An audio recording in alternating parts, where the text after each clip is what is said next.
একজন সাংবাদিকের উপরে আঘাত করা মানেই জাতির বিবেকের উপর আঘাত করা। গাজীপুরে একজন সাংবাদিককে অত্যন্ত নির্মমভাবে তাকে হত্যা করা হয়েছে শুধু একটা অন্যায়কে প্রতিরোধ করার জন্য। বাংলাদেশ জামাত ইসলামের পক্ষ থেকে তাৎক্ষণিকভাবে এটার প্রতিক্রিয়া জানানো হয়েছে, তাৎক্ষণিকভাবে এটার প্রতিবাদ জানানো হয়েছে। যে সাংবাদিক তিনি জাতির জাগ্রত বিবেক বলে আমরা তাকে বলি। সুতরাং তিনি তো দল এবং মতের ঊর্ধ্বে উঠে দেশের জন্য ভূমিকা পালন করেন। সেরকম একজন ব্যক্তিকে যখন হত্যা করা হয়, জামাত দলমত নির্বিশেষে কথা বলে যে একজন সাংবাদিকের উপরে আঘাত করা মানেই জাতির বিবেকের উপর আঘাত করা। একজন সাংবাদিককে হত্যা করা মানে একটা জাতির বিবেককে গলা টিপে হত্যা করা। ওদের স্বপ্ন পূরণে পাশে থাকতে পেরে আমরা গর্বিত।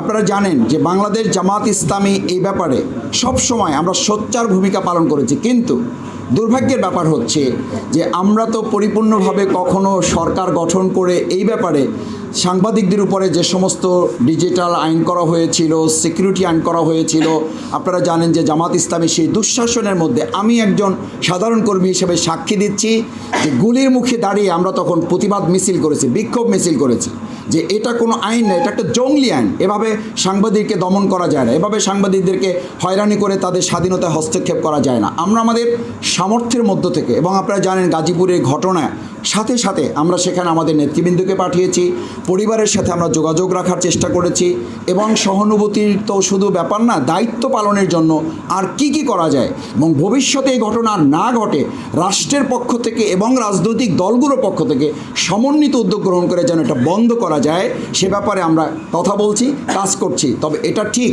ভাই যে উদ্বেগ এবং উৎকণ্ঠার কথা এবং আফসোসের কথা বলেছেন, এটা বাস্তব, আমরা এটার সাথে একমত। এবং আমরা চাই আগামী দিনে শুধু একজন সাংবাদিক না, সাধারণ এক নাগরিকের জীবনের নিরাপত্তার প্রশ্নে অবশ্যই সরকারকে দায়িত্ব নিতে হবে, এবং দায়িত্ব নিতে ব্যর্থ হলে শুধু জবাবদিহি না, যদি তাকে গ্রেপ্তার করে আইনের আওতায় নিয়ে আসা যায়, তাহলে আমরা কিন্তু বিভিন্ন সময় ঘটনায় স্বরাষ্ট্রমন্ত্রীর পদত্যাগও দাবি করেছি।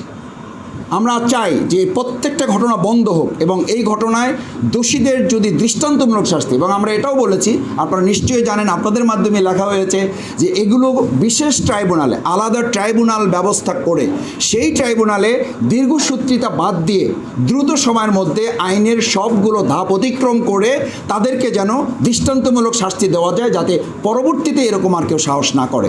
এরপরেও আর কি করা যাবে সে ব্যাপারে আপনারা পরামর্শ দিবেন।